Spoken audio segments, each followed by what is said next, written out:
Alright, welcome to tonight's video. Kind of continue along with what we've been seeing on the website so far. We're going to continue with dividing rational numbers.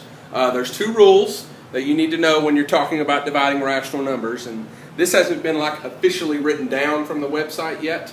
So here are the two rules that you need to know when you're doing division of rational numbers. And remember, rational numbers are positive, negative, whole numbers, decimals, and fractions. Remember, that's the hand motion that I taught you to help you remember rational numbers.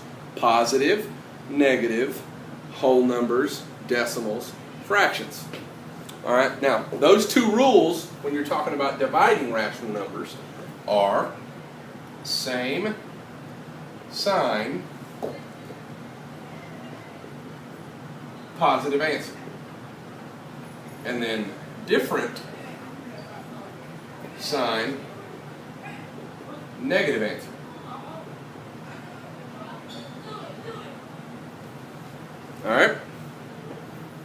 Alright, so let's do a couple of examples of dividing rational numbers. Now if you need to, scroll back on the video there and write those down. Those two rules. Okay? Let's go ahead and do a couple of examples right here. Let's start off with a pretty simplistic one. Let's go with 2/3 divided by 4. First of all, we know that when we have a fraction and a whole number in a question, we need to go ahead and take that whole number and put a 1 underneath it. Now once we have that, we have two fractions. We do not need common denominators when we're dividing. We only need common denominators when we're adding and subtracting. Okay?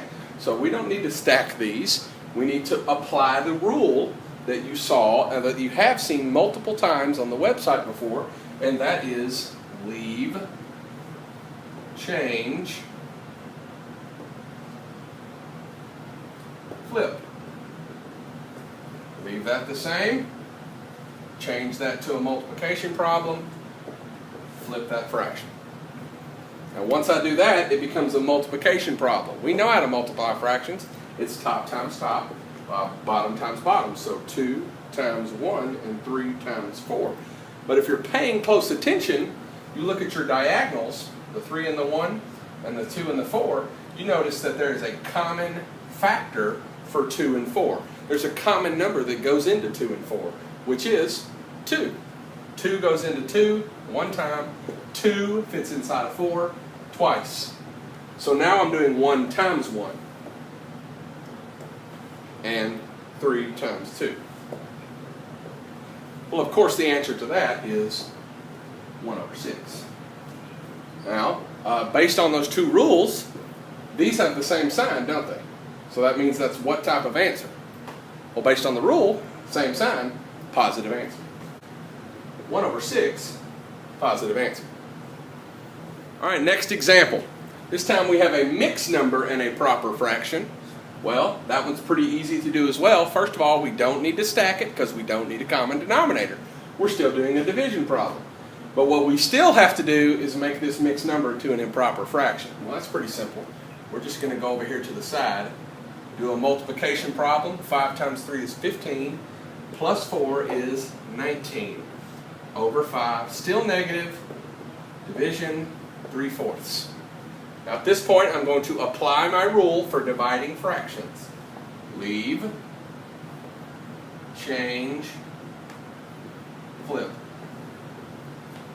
Alright, that is negative 19 over 5. Change that to a multiplication sign and flip this fraction. Alright. 19 over 5, negative 19 over 5 times 4 over 3. Well, if we look at our diagonals, 5 and 4, 19 and 3, is there any common numbers, any common factors between 5 and 4? No. Any common numbers between 19 and 3? No.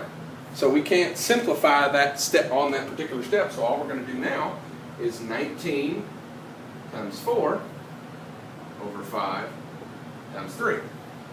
Well, 19 times 4 is 76 over 15. Of course, we can't leave that as 76 over 15. Had to move that down for you there for a little bit. We can't leave that as 76 over 15. We got to make that into a mixed number. How do we do that? Simple. Divide the thing. 15 fits inside of 76. What do you think? 4? 5 times? 75, subtract and get a 1. Which one's the whole number? The 5 is the whole number, the 1 is the numerator, the 15 is the denominator. So my answer to this question is 1 5/16. Is it positive or negative?